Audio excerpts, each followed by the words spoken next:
نحمده ونصلي ونسلم على رسوله الكريم اما بعد فاعوذ بالله من الشيطان الرجيم بسم الله الرحمن الرحيم اقم الصلاة لدلوك الشمس الى غسق الليل وقرآن الفجر ان قرآن الفجر كان مشهودا ومن الليل فتهجد به نافلة لك عسى ان يبعثك ربك مقاما محمودا اللهم صل على محمد وعلى آل محمد كما صليت على إبراهيم وعلى آل إبراهيم إنك حميد مجيد اللهم بارك على محمد وعلى آل محمد كما باركت على إبراهيم وعلى آل إبراهيم إنك حميد مجيد۔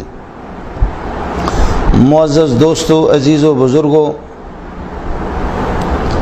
میری مائیں اور بہنیں اور بیٹیاں، السلام علیکم ورحمۃ اللہ وبرکاتہ۔ رمضان المبارک کی آمد ہے اور اپنے انوار اور برکات کو لے کر کے رمضان کا مہینہ حاضر ہو رہا ہے۔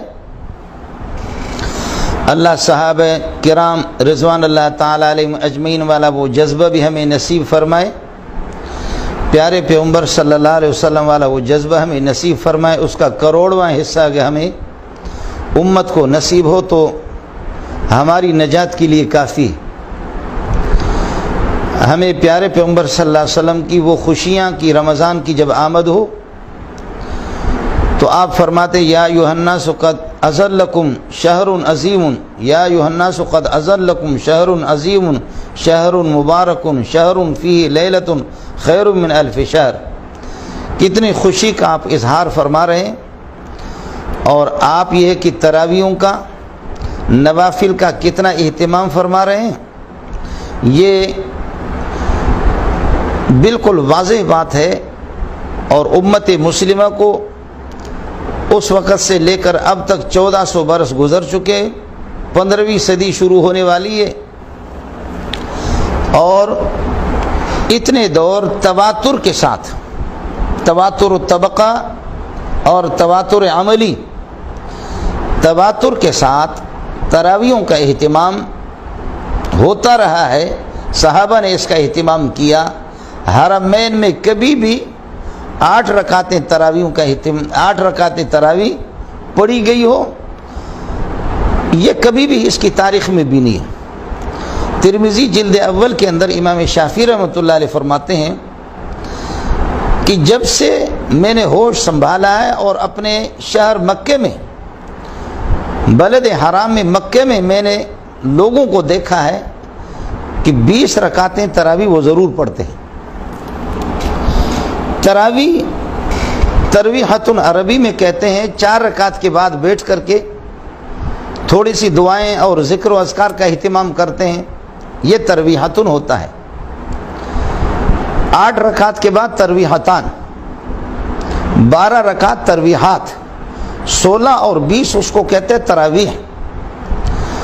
وہ لوگ جو کہ کہتے ہیں 8 رکعت اور اس پر لفظ تراویح کا استعمال کر کے اطلاق کرتے ہیں، خدا جانے ایسے ہی لگتا ہے کہ نہ ان لوگوں نے عربی علوم پڑھی ہے، نہ عربیت سے اور گرامر سے ان کو کوئی واقفیت ہے، نہ انہوں نے قرآن و سنت کو دیکھا ہے۔ تراویح کہتے بھی ہے اور ادھر سے کہتے کہ 8،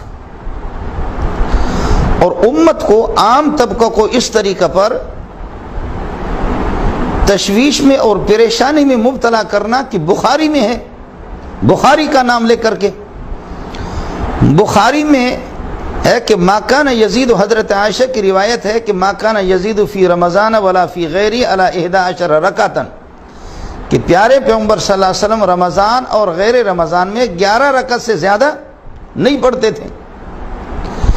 میں نہیں سمجھتا حافظ شیئا وغابت عنک اشیاء کہ ایک صفحہ کی حدیث آپ کو مل گئی، اور بخاری جو کہ عربی صفحات میں ہزاروں صفحات کی کتاب ہے، بخاری کے اندر احادیث مرفوع بھی ہے، موقوفہ بھی ہے، مقطوع بھی ہے۔ ایک روایت آپ نے دیکھی اسی بخاری میں ایک جگہ نہیں، 3-4 جگہوں میں یہ روایت ابن عباس کی کہ رات کو آپ صلی اللہ علیہ وسلم اٹھے بقول آپ کے کہ تہجد اور تراویح ایک ہے، اگر کوئی آپ سے پوچھے کہ تہجد اور تراویح ایک ہے تو اللہ کے لیے یہ بتا دو کہ تراویح کا ثبوت قرآن سے ہے. کوئی مولوی اس کے لیے تیار نہیں ہوگا. میں اہل حدیث حضرات کو خطاب نہیں کر رہا ہوں. اہل حدیث قربان جاؤ مولانا احسان الہی ظہیر رحمۃ اللہ علیہ پر، اور اہل حدیث عبدالستار محدث دہلوی جیسے حدیث کو جاننے والے جو محدثین تھے، سید نذیر حسین، ان کو نہیں کہہ رہا ہوں.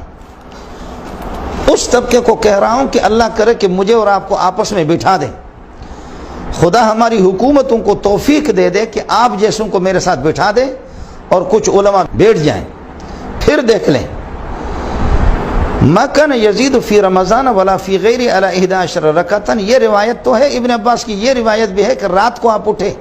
بقول آپ کے تہجد اور تراویح ایک ہے. فصلی رکعتین ثم صلی رکعتین ثم صلی رکعتین ثم صلی رکعتین ثم صلی رکعتین ثم صلی رکعتین ثم اوتر. 6 مرتبہ صلی رکعتین 12 رکعت بھی ہے. تو یہ پیکج اور یہ سہولت، یہ راحت پسندی آپ نے یہ چوری کہاں سے کی؟ اور اس روایت کا مقصد کیسے سمجھا کہ 8 ان میں سے تہجد ہے اور 3 ان میں سے وتر ہے. یہ جو 12 رکعت کا صراحت بخاری کے اندر موجود ہے تہجد، تو نہ اہل حدیث ہے، نہ شافعی ہے، نہ مالک ہے، نہ حنبلی ہے، نہ حنفی ہے، نہ تو حدیث کو جانتا ہے، نہ تو نے بخاری کی شکل بھی دیکھی. اور ابھی مجھے کوئی سنا رہا تھا بخاری یہ بھی محدث بنا ہوا. اتبان بن مالک کی روایت، فغدا رسول اللہ صلی اللہ علیہ وسلم و ابی بکر، کوئی تیرے قریب ہو نہ تجھے بتا دے کہ وہ ابی بکر اس کو پڑھا جائے گا. اگر تراویح اور تہجد یہ دونوں کے دونوں ایک ہے تو تہجد کا ثبوت تو قرآن سے وَمِنَ اللَّيْلِ فَتَهَجَّدْ بِهِ نَافِلَةً لَكَ، آپ لکھ کر کے دے دے کہ تراویح کا ثبوت بھی ہے. تراویح اس میں کوئی شک نہیں ہے کہ رسول پاک صلی اللہ علیہ وسلم سے منقول نہیں. 20 رکعت منقول الگ چیز ہے، ثابت. اور آپ کہہ رہے ثابت نہیں. ثابت الگ چیز ہے، منقول الگ چیز ہے. میری گزارش ہوگی آپ سے تو تراویح مال جماعت کے ساتھ فی جمیع رمضان، پورے رمضان میں تراویح. چل تو 8 اگر مان لے لیکن پورے رمضان میں جماعت کے ساتھ، یہ بھی تو نبی سے ثابت نہیں.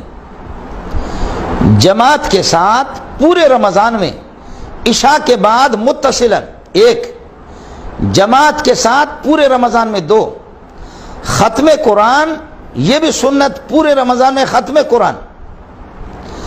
جب ختم قرآن بھی منقول نہیں، لیکن یاد رہے کہ میں ثابت نہیں کہہ رہا ہوں، ثابت کا لفظ استعمال نہیں کر رہا، منقول کی بات کر رہا ہوں. ختم قرآن آپ سے منقول نہیں، عشاء کے فوراً بعد آپ سے منقول نہیں، فی جمیع رمضان آپ سے منقول نہیں. جب عشاء کے بعد متصلاً جماعت تراویح، متصلاً عشاء کے بعد یہ چیز، اور جماعت کے ساتھ پورے رمضان میں ما ختم القرآن، یہ 3-4 چیزیں یہ کہاں سے ثابت ہے؟ اس کو تو آپ بھی مانتے ہیں کہ فی جمیع رمضان تراویح ہوگی. چلو 8 اور تو پورے رمضان میں. تو نبی سے جب آپ بتا رہے ہیں کہ 3 رکعتیں حضرت نے 3 راتیں آپ صلی اللہ علیہ وسلم نے پڑھائی ہے، تو پھر پورے رمضان میں ختم القرآن نبی سے ثابت کر کے آپ دے دیں، آپ نقل کر کے بتا دیں. عشاء کے بعد متصلاً پورے رمضان کے اندر یہ 3-4 باتوں کا اہتمام آپ بھی کرتے ہیں، انڈا چور مرغا چور تو آپ بھی ہے.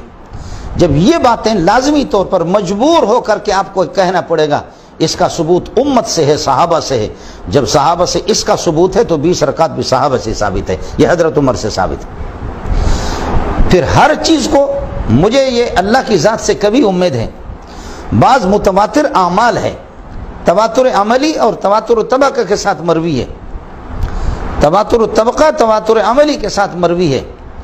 اس کے لیے تواتر حدیث صحیح خبر واحد سے بھی زیادہ مضبوط دلیل ہوتی ہے. تواتر عملی، تواتر طبقہ بقول آپ کے، میں تو آپ کا اہل حدیث نہیں سمجھتا. اہل حدیث جو حدیث کو جانتے ہیں ان کا تو میں خادم ہوں، میں جانتا ہوں. میں آپ کو اہل حدیث بھی نہیں سمجھتا، کسی مذہب سے بھی آپ کا تعلق بھی نہیں سمجھتا. سبحان اللہ. ایک تو پتہ نہیں وہ مسٹر ہے، ہمارے بھی خطیب صاحب بھی جا کر کے اس کے پیشانے بھی چومتا ہے، فیما بلغنا عن زہری کو پڑھتا ہے فیما بلغنا عن زہری.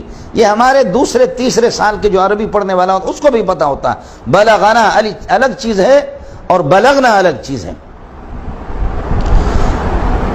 عبارت پڑھنی جس کو نہ آ جائے، اور ایک پتہ نہیں اور کوئی بوڑھا مجھے کسی نے دکھا دیا وہ بھی کہتا ہے کہ نہیں تراویح کا کوئی ثبوت ہی نہیں ہے. اب تراویح جو حضرات 20 رکعت سے چوری کر کے کہتے ہیں کہ 20 رکعت نہیں 8 رکعت، اب 8 بھی انہوں نے چھوڑ دیے. اب وہ اگلی بات یہ ہو گئی کہ 8 بھی ضروری نہیں ہے، پڑھے کوئی نہ پڑھے. تو پھر آپ میں اور رافضیہ کے اندر فرق کیا ہوا؟ جب آپ عشاء کے بعد متصل جماعت کے ساتھ ختم القرآن فی جمیع رمضان ان 3 باتوں کی قائل ہے، اور اہل حدیث حضرات قائل گزرے، میں آپ کو تو اہل حدیث نہیں سمجھتا.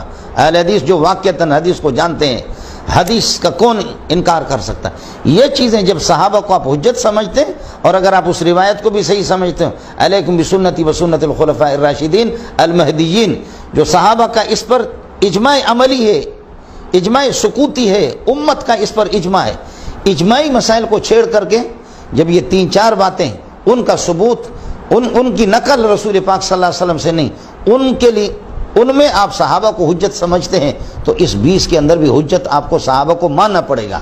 پھر آپ بتا دیں، آپ اس کو سنت موقدہ نہیں سمجھتے تو پھر آپ بتا دیں. مجھے اللہ کی ذات سے کبھی امید ہے اس مسئلے کو تو حل نہیں کرے گا، بالکل حل نہیں کرے گا. یہ چیزیں آپ کہتے ہیں ہر چیز حدیث میں صراحتاً اس کا ذکر ہو، تو میں دیکھتا ہوں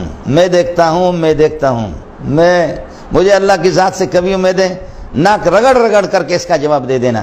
لا الہ الا اللہ محمد الرسول اللہ، یہ کلمہ کسی ایک حدیث کے اندر اس طرح کلمہ شہادت کی بات نہیں کر رہا، کلمہ طیبہ کی، لا الہ الا اللہ محمد الرسول اللہ، یہ تواتر طبقہ ہے، تواتر عملی ہے. یہ صحابہ سے جب آپ کو پہنچا ہے، صحابہ کو آپ اس میں حجت سمجھتے ہیں. کھول بخاری مجھے دکھا دے، ترمذی، نسائی، ابو داؤد، ابن ماجہ، ہاں 1-2 حدیثیں ہیں غیر مشہور کتابوں کے، وہ اس میں پھر جب آپ اس کو پیش کریں گے پھر روات پر مجھے کلام کرنے دینا. میں عوام کو اس قسم کے تشویش میں مبتلا کرنا نہیں چاہتا، پریشان کرنا نہیں چاہتا، لیکن مجبور ہو کر کے تیرے جیسے محققین نے اس کا اعتراف کر دیا کہ ما جاءت الکلمۃ الطیبۃ برأسها فی حدیث واحد صحیح، کلمہ طیبہ کسی حدیث کے اندر نہیں آیا. جب نہیں آیا آج اعلان کر لے.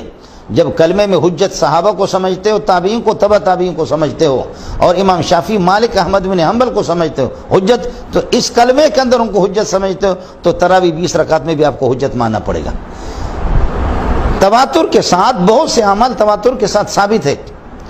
پھر یہ ہے کہ احکام کے یہ مراتب مقرر کرنا یہ فرض ہے، یہ واجب ہے، یہ سنت موقدہ ہے، سنت غیر موقدہ ہے، یہ مستحب ہے، یہ اولا ہے، یہ خلاف اولا ہے، یہ حرام ہے، یہ مکروہ تحریمی، مکروہ تنزیہ. یہ تیرے پاس کہاں سے آ گیا؟ ان چیزوں کا صراحتاً حدیث میں ذکر کہاں ہے؟ یہ حرام ہے، یہ مکروہ تحریمی ہے، یہ مکروہ تنزیہ، یہ سنت موقدہ ہے، یہ سنت غیر موقدہ. یہ ساری چیزیں دلائل کے یہ درجات اور یہ مراتب فقہا مقرر کرتے ہیں. جب فقہا اور مجتہدین کو آپ اس میں دلیل سمجھتے، پھر روایتیں ہیں، مصنف ابن ابی شیبہ کی بھی روایت ہے، کئی روایتیں ہیں. جب صحابہ کے تعامل سے، اور ہمارا بھی مولوی خدا جانے کس قسم کا وہ دیوبندی ہے، کس قسم دیوبند پر بدنما داغ ہے، کہتے ہیں تواتر ہمارے آباء و اجداد کا تواتر ہمارے آباء و اجداد کے، پنجابی اور پٹھان اور بلوچ کے، اس کے تواتر کی تعریف تیرے ہاں یہی ہے. التعامل حجت یجب العمل بها، التعامل حجت یجب العمل بها. تعامل صحابہ ما رآہ المسلمین سے صحابہ ہی مراد ہے. اس لیے گزارش یہ ہے، یہ متواتر ایک عمل ہے، سنت مؤکدہ ہے. جو 20 جن کو اللہ نے چھوڑایا ان کو اللہ نے 20 سے اتار کر کے جو راندے درگاہوں کے 20 کو چھوڑا، 8 پہ آ گیا، 8 کو بھی انہوں نے چھوڑ دیا. اب یہ بحث ہے کہ کوئی وہ بھی ضروری نہیں ہے. سنت موقدہ، غیر موقدہ، فرض، واجب، یہ سب فقہا کو اس میں حجت سمجھتے ہو، تو پھر یہ ہے کہ آپ فقہا کو استادات میں بھی، اور بھی اس کی روایتیں بھی ہے، روات پر جب جرح ہو اور اس قسم کے اصول پر اللہ کریں، اگر کسی میں ہمت ہے مجھے کسی جگہ پر بلائیں یا میرے پاس آ جائے. امت محمدیہ کو اس طرح پریشان بھی نہ کرے. میری گزارش ہوگی زمانے کی حکومت سے، انتظامیہ سے، کہ اس قسم کے گھوڑوں کو لگام دے دے، اس قسم کے گھوڑوں کو لگام دے دے کہ جو انگریزی کی چند الفاظ پڑھ کر کے عربی علوم سے، حدیث سے، اصول حدیث سے، تفسیر سے، اصول تفسیر سے بالکل ناواقف۔ اجماعی مسائل کو چھیڑنا یہ لوگ واجب التعزیر ہے۔ اللہ ہم سب کا حامی ہو۔ امت مسلمہ سے، ماں بہنوں سے اور بھائیوں سے میری گزارش ہے کہ آپ اس قسم کے، یہ اللہ جانتا ہے کہ عالم بھی نہیں لگتے ہیں ان سے۔ میں زیادہ علمی بحث کرنا نہیں چاہتا۔ تراویح اور تہجد دونوں کے، حضرت انس کی روایت مسلم شریف میں دیکھو، حضرت نے ہمیں مسجد میں جو نماز پڑھائی وہ نماز اس سے ہٹ کر کے گھر میں جا کر کے رمضان میں جو گھر میں جو نماز پڑھی وہ اس کے علاوہ تھی، تہجد وہ تھی۔ یہ تو تراویح تھے، اور تو کہتے ہیں تہجد اور تراویح میں کوئی فرق نہیں۔ تہجد تراویح میں فرق نہیں ہے تو تہجد قرآن سے ثابت ہے، لکھ کر کے دے دے کہ تراویح بھی قرآن سے ثابت ہے، اور یہ تو کرے گا بھی نہیں۔ اللہ آپ کا حامی ہو، اللہ آپ کا ناصر ہو۔ مسلمانوں سے میری گزارش ہے، اگر کسی کو تشویش ہو اس قسم کے مرغے پکڑ کر کے، اب تو کرونا کا مسئلہ ہے، ہمیں حکومت کے ساتھ تعاون کرنا ہے، اور امت یہ ہے کہ ان وباؤں میں ہمیں تراویحوں کا اہتمام کرنا ہے، ذکر و اذکار کا، تلاوت کا اہتمام کرنا ہے، اور اپنے رب کو راضی کرنا ہے۔ یہ چاہ رہے ہیں کہ اللہ کو موقع دے دے اور کسی نہ کسی طریقے یہ 20 رکعت میں سے چھوڑا کر کے، تاکہ اللہ کا غضب یہ کہ مکمل ہم پر ہو اور اللہ ہمیں تہو بالا کر دے۔ اللہ اپنے عذاب سے ہمیں بچائے، امت کو ان وباؤں سے بچائے۔ اور حکومت سے، انتظامیہ سے میری گزارش ہوگی، اگر حکومت اس کی سرپرستی کر لے تو ایسے لوگوں کو پھر یہ ہے کہ بلائیں، انشاءاللہ ہم ان سے ٹھنڈے دل و دماغ کے ساتھ ان سے گفتگو کریں گے۔ لیکن میرا رب جانتا ہے کہ مجھے جب ہمارے طلبہ کچھ سناتے ہیں اور کچھ ہمارے دوست اس قسم کی خبریں سناتے ہیں، بالکل کلیجہ پھٹ جاتا ہے۔ تھوڑی سی عربی پڑھ لیتے، پتہ ہی چلتا کہ انہوں نے پڑھا ہی نہیں ہے، بالکل عربی علوم کو انہوں نے ہاتھ بھی نہیں لگایا۔ اللہ آپ کا حامی ہو، اللہ آپ کا ناصر ہو۔ وآخر دعوانا الحمدللہ۔